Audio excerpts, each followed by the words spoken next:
Educatina.com. Hola a todos, a continuación presentaremos el par y deslizamiento en una máquina de inducción.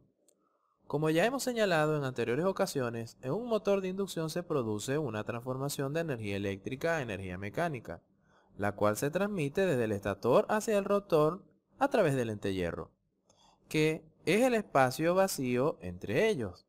La potencia que finalmente es transmitida a la carga mecánica P sub L junto con la velocidad de giro del rotor omega m crean un par inducido en la carga tau L expresada de la siguiente forma, donde la velocidad angular del rotor expresada con la ecuación mostrada en pantalla. Para obtener una expresión que dependa de los parámetros de la máquina, debemos deducir las ecuaciones de las potencias que intervienen en la máquina. Empecemos con la potencia que absorbe la máquina de la red eléctrica P sub IN, que será igual a 3 multiplicado por la magnitud del voltaje V sub 1 y la corriente I sub 1 de entrada, por el coseno del ángulo de desfase entre ellos. El 3 en la ecuación se debe a que el sistema es trifásico y debido a que los valores V sub 1 e I sub 1 vienen de un modelo de una sola fase. Debemos multiplicar la potencia por el número de fases para obtener el valor total de la máquina. A esta potencia debemos restarle las pérdidas en el cobre del estator P sub CU1, que se consumen en la resistencia R sub 1, como podemos notar en la fórmula. Además, también debemos considerar las pérdidas por calentamiento en el núcleo P sub Fe, las cuales se consumen en la resistencia R sub Fe.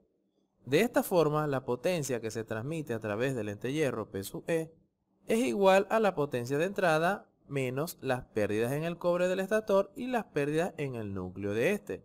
Pero si observamos el circuito equivalente, esta potencia es consumida por la resistencia R sub 2', es la del rotor, y la resistencia de carga equivalente R sub C', por lo que podemos expresar a P sub E como se muestra.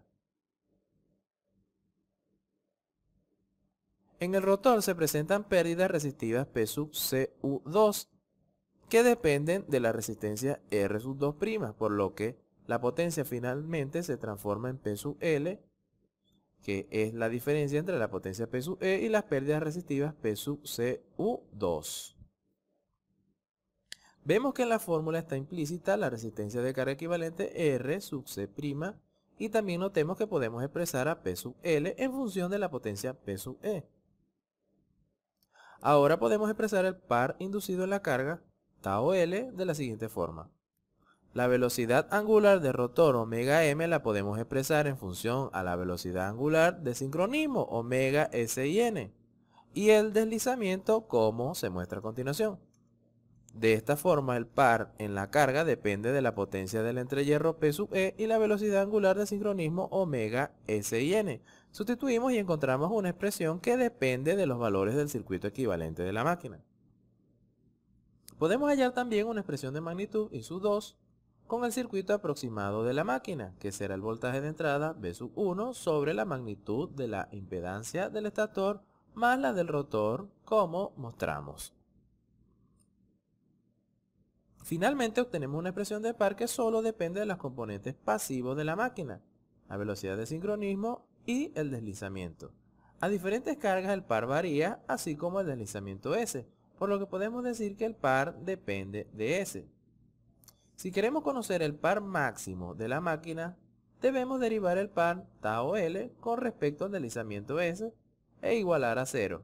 De esta forma, encontramos que el par máximo se presenta cuando S tiene el siguiente valor.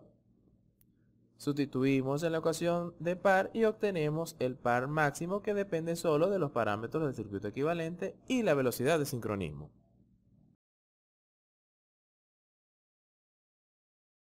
En la pantalla se muestra la curva característica de par versus velocidad del rotor de un motor de inducción. En próximos videos analizaremos más a fondo para presentar los puntos de operación de la máquina y en qué región es su operación normal.